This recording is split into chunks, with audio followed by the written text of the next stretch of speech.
Kalau Allah mau api dingin ya dingin. Panas dan dinginnya api bukan buat Allah, tapi buat kita para makhluk. Jelas? Jelas? Waktu Nabi Ibrahim dilemparin ke dalam kobaran api yang menggunung, Allah memerintahkan api, ya naru kuni bardan wa salaman ada Ibrahim. Hai api, dinginlah kamu, selamatkan Ibrahim. Nabi Ibrahim keluar dari kobaran api, sekujur badannya sedikit pun nggak kebakar. Kenapa? Api nurut maunya Allah. Otak kudu tahu api nurut perintah Allah. Nih ilahiyah nih, nggak bisa dicerna pakai otak manusia. Oh, jangan-jangan Nabi Ibrahim kagak kebakar gara-gara ngamalin ayat yang tadi kali. Lu cobain. Ntar pulang ngaji dari lapangan sampai rumah langsung ke dapur, nyalain kompor, baca nih ayat 3 kali, ya naru kuni bardan wa salaman ada Ibrahim. Nangkring di atas kompor, insya Allah gosong. Enggak semua peristiwa di alam ini bisa dicerna pakai otak kita. Kenapa? Otak, lagi-lagi saya katakan, otak kita kebangetan kecil untuk memahami ilmunya Allah. Ilahiyah nih. Contoh lain, sepanjang sejarah kita tahu Siti Maryam perawan suci. Betul apa enggak? Dan sepanjang sejarah kita tahu Siti Maryam kagak pernah punya suami. Allah mau walaupun Siti Maryam gak pernah punya suami, hamil melahirkan Nabi Isa alaihi salam. Allah yang mau Siti Maryam kagak pernah punya suami, hamil melahirkan Nabi Isa. Ilahiyah, kemauan Allah. Kita sayangkan sekarang di Cibitung banyak juga perempuan yang kagak mau kalah sama Siti Maryam.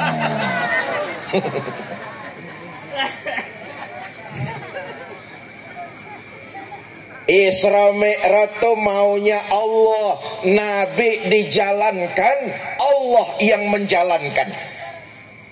Perjalanannya jauh, menembus 3 alam. Alam nasut, alam manusia, alam lahut, alam malakut, alamnya malaikat, alam lahut, alam ketuhanan. Perjalanan yang begitu jauh ditempuh dalam waktu 1/3 malam. Kok bisa? Ilahiyah, kemauan Allah. Jelas? Jelas? Apa hikmah dari Isra dan Mi'raj? Ini aja nih yang pengen saya omongin. Mudah-mudahan pidato saya malam ini di Kampung Hutan selesai dalam waktu 5 menit nih. Ini Kampung Hutan namanya ya. Emang pidato di sini sampai jam berapa ini? Jam 1. Lo ikut patungan goceng aja nawar lo.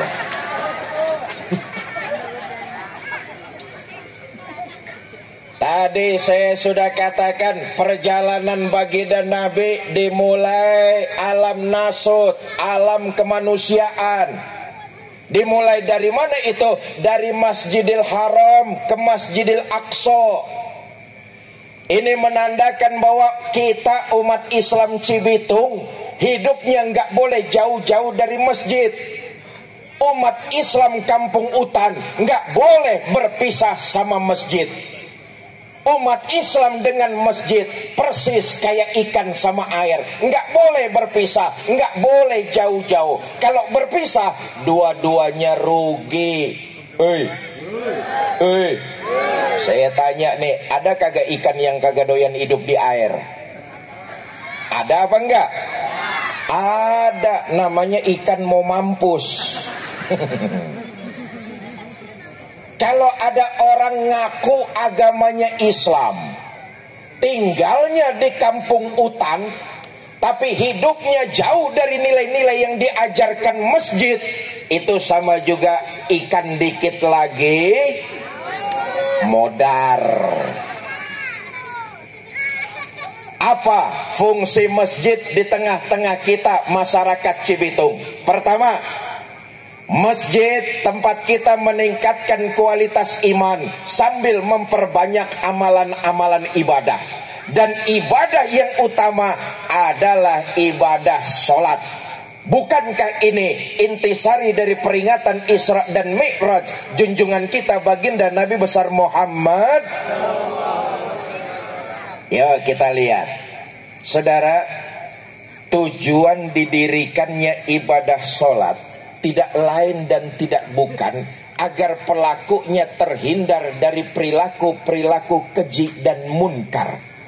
Oh, rupanya perilaku keji ada pada diri kita manusia. Karena itu sholat yang dilakukan dengan khusyuk baik dan benar mencegah agar tidak berperilaku keji. Apa perilaku keji itu? Rupanya perilaku-perilaku binatang. Quran sudah menjelaskan manusia yang berperilaku keji posisinya sama seperti hewan. Ulaika kal an'am bal hum adall. Bahkan mereka yang berperilaku keji lebih rendah daripada binatang. Nauzubillah min.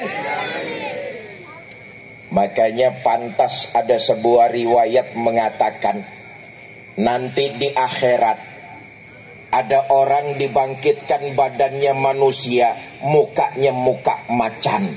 Nauzubillah min. Kenapa? Karena waktu hidup di Cibitung perilakunya perilaku macan. Apa perilaku macan?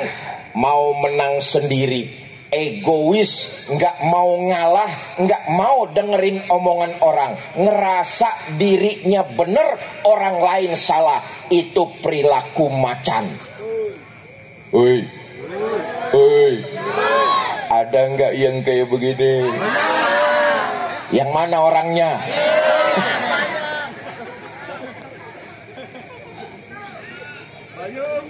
Rupa-rupanya egois, ngerasa bener sendiri, orang lain salah, maunya menang aja. Ini perilaku macan. Ada lagi di akhirat orang yang dibangkitkan badannya manusia tapi mukanya muka monyet. Nauzubillah min. Bu, ibu tahu monyet? Ya taunya jangan melototin saya dong. Kenapa mukanya muka monyet? Karena waktu hidup di Cibitung perilakunya perilaku monyet. Apa perilaku monyet? Tamak, rakus, serakah. Nggak percaya? Main ke kebun binatang, mampir depan kandang monyet, perhatiin. Kasih pisang dimakan, kasih lagi tangannya megang, kasih lagi kakinya nyekel, mulut ngunyah, tangan megang, kaki nyekel. Temennya kita kasih masih dirampas juga. Monyet. Banyak nggak perilaku monyet? Rakus, tamak, serakah, perilaku monyet. Banyak nggak manusia yang rakus? Pengen untung berlipat-lipat, pengen dapat duit yang banyak, jeret leher rakyat, minyak goreng hilang.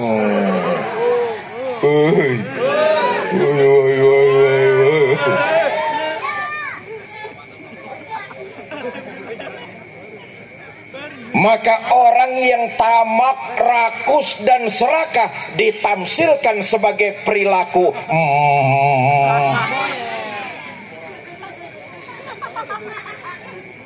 Ada lagi orang yang dibangkitkan badannya manusia tapi mukanya muka tikus. Nauzubillah, summa nauzubillah. Kenapa? Karena waktu di Cibitung perilakunya perilaku tikus. Apa perilaku tikus? Suka menggerogoti barang yang disimpan rapi-rapi. Tikus begitu tuh. Tikus. Uang rakyat disimpan baik-baik di bank, digerogotin. Tikus. Tikus. Beras rakyat disimpan di Bulog, digerogotin. Tikus. Suami naruh duit di lipetan baju. Ayo ngaku lo.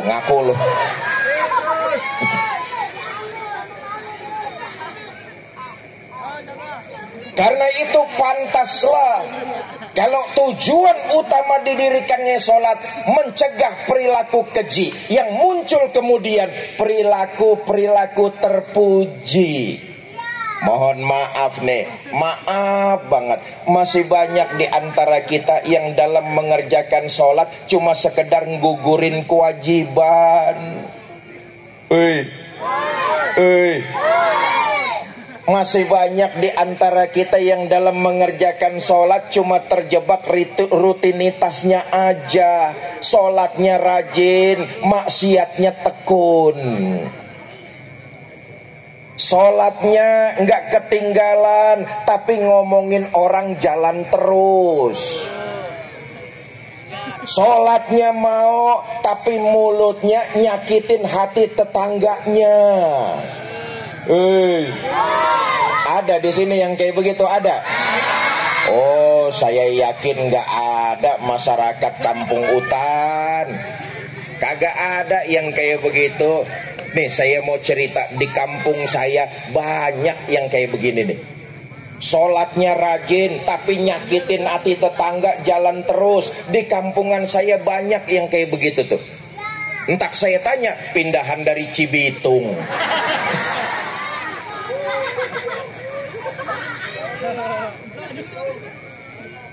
Bapak Ibu, saudara-saudara kaum muslimin yang saya cintai, maka meningkatkan kualitas iman, memperbanyak amal ibadah. Salah satu yang utama adalah ibadah sholat.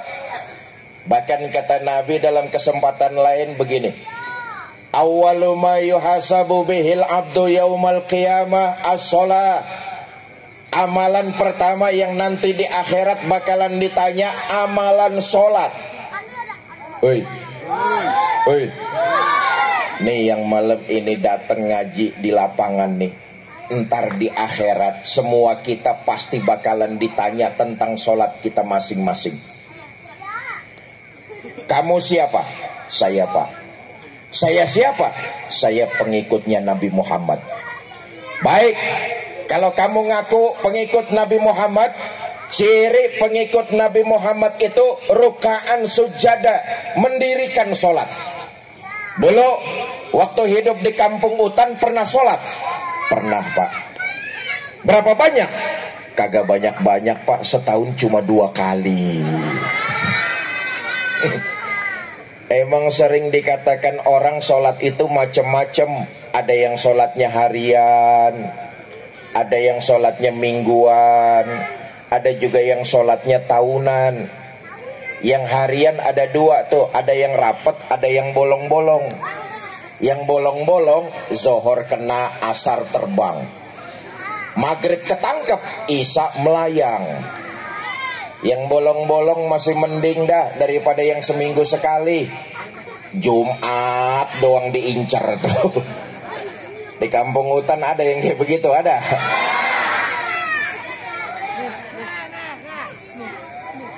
Bapak Ibu saudara-saudara kaum muslimin yang saya cintai, ayo malam ini kita renungkan. Sehari semalam Allah memberi kita waktu 24 jam. Betul apa enggak? Dalam waktu 24 jam Allah cuma minta kepada kita untuk 5 kali lapor, yaitu lewat sholat 5 waktu. Ya hitung-hitung nih saudara, sholat yang bagus taruh dah sekali sholat waktunya 10 menit. Oh, sholat di sini 10 menit, cakep banget tuh. Yang sedang-sedang taruh dah waktunya 5 menit. Yang kilat khusus 2 menit. Ini cepet perangkonya gambar geledek soalnya nih. Ambil yang tengah-tengah aja dah. Jangan kebangetan cepat, jangan juga kebangetan lama. Sebab Nabi mengingatkan, iza amma ahadukumun nas falyukhaffif. Kalau kamu diangkat jadi imam, ringankan solatmu. Kenapa? Makmum di belakang kamu kekuatannya tidak sama bagi dirimu.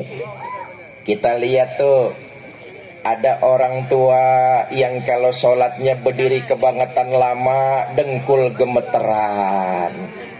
Ada apa kagak tuh?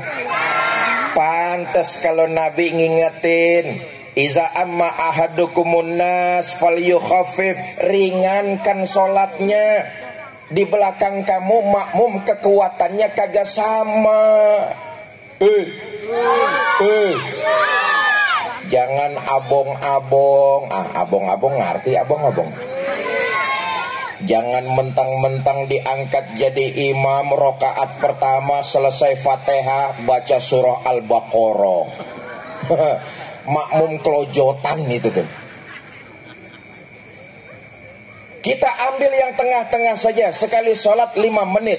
5 kali 5 waktu cuma 25 menit. Sisanya 23 jam 35 menit. Silakan kau gunakan untuk keperluanmu. Cuma 25 menit Allah minta kita lapor. Ini aja masih banyak di antara kita yang belum mengerjakannya. Betul apa enggak? Saya bangga dan bersyukur masyarakat Kampung Utan sholat berjamaahnya rajin-rajin. Saya dikasih tahu tadi sama tokoh masyarakat, Ustadz, orang-orang sini mah sholat jamaahnya luar biasa. Apalagi kalau subuh berjamaah, masjid penuh sampai keluar-luar. Kagak ada yang di dalam.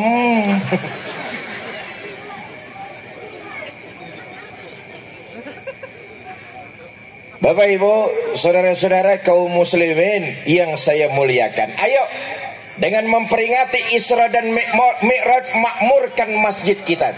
Dengan apa? Sholat berjamaah. Yang bisanya sholat zuhur berjamaah, enggak apa-apa, makmurin masjid kita. Yang baru bisa asar berjamaah, enggak apa-apa, enggak usah malu, makmurkan masjid kita. Yang karena kesibukan bekerja, berusaha, pelajar, baru bisa sholat berjamaah maghrib dan isya, monggo, enggak apa-apa, makmurin masjid kita tuh. Mohon maaf, masjid apa depannya? Masjid Hidayah. Aula Padang. Oh, Masjid Al-Hidayah. Makmurin masjid kita Al-Hidayah. Bu, Pak. Tapi jangan lupa, salah satu memakmurkan masjid adalah dengan menjaga kenyamanannya. Bukankah kalau masjid nyaman akan menambah kehusuan beribadah, khususnya ibadah sholat? Itu bagian dari memakmurkan masjid. Maaf nih, kita umat Islam sering ceroboh dan sering teledor, kurang bisa menjaga kenyamanan masjid. Kita sanggup ngebangun, kita sanggup berapapun biayanya, pelan-pelan masjid selesai. Tapi kita sering teledor untuk menjaga kenyamanannya. Kenapa? Ya memang salah kita sendiri. Kita kurang bisa menjaga kenyamanan, kurang bisa menjaganya. Coba lihat aja, masjid kalau udah nggak nyaman, apaan aja yang geletak hilang. Bener apa enggak? Ini fakta loh. Kita umat Islam sering teledor, kurang bisa menjaga kenyamanannya. Kalau sudah nggak nyaman, apaan aja yang geletak di masjid hilang. No, di gereja nyaman luar biasa. Apa buktinya? Sampai gini hari saya belum pernah dengar piano hilang. Kita di masjid jangan piano, sendal butut masih diambil orang. Betul apa enggak? Teledor, kurang bisa menjaga kenyamanannya. Apaan aja yang geletak hilang. Kita tahu bahwa nyaman akan menambah kehusuan dalam beribadah, khususnya ibadah sholat. Konon katanya ya, di masjid yang kagak bakalan hilang cuma dua tuh. Pertama, beduk. Nih beduk kagak bakalan hilang. Biar malam takbiran dibawa ngiter sama bocah di kampung, mau subuh beduk udah balik lagi ke tempatnya tuh. Yang kedua yang kagak bakalan hilang katanya keranda jenazah. Coba-coba lo colong, kesambet lo. Bapak Ibu, saudara-saudara kaum muslimin yang saya cintai. Nah, saya kembali. Masjid tempat kita meningkatkan kualitas iman dan memperbanyak amal ibadah. Mulai malam ini dan seterusnya. Sholat jangan cuma kita anggap sebagai sebuah kewajiban, tapi mulai malam ini dan seterusnya, sholat merupakan kebutuhan kita. Kenapa? Supaya perilaku terpujinya yang muncul, perilaku kejinya terkubur. Teladan dan panutan kita umat Islam tidak lain adalah baginda Nabi besar Muhammad, satu-satunya manusia yang dosanya sudah mendapat jaminan ampun dari Allah, Nabi Muhammad sallallahu alaihi wasallam. Walaupun dosanya sudah mendapat jaminan ampun, Nabi luar biasa sholatnya. Walaupun kesalahannya, dosa-dosanya sudah mendapat jaminan ampun, tapi sholat Nabi malah makin luar biasa. Inilah yang membentuk perilaku. Perilaku kejinya terkubur, perilaku terpujinya kemudian yang muncul. Selesai sholat, sebagai anggota masyarakat akan menebarkan nilai-nilai kebaikan. Nabi nyontoin perilaku terpuji dibentuk dari ibadah sholat. Sebuah riwayat menceritakan, ini perilaku sholat baginda Nabi memunculkan akhlak mulia. Di pojok kota Madinah ada Yahudi tua buta. Tiap hari Nabi datang nyuapin makanan. Kita lihat nih. Nabi orang asli Mekah, pemimpinnya orang-orang beriman. Ini orang Madinah, agamanya Yahudi kelotokan. Nabi datang nyuapin makanan. Lagi enak-enaknya disuapin sama Nabi, ini Yahudi dengar di depannya ada orang lewat, berdiri pidato dia.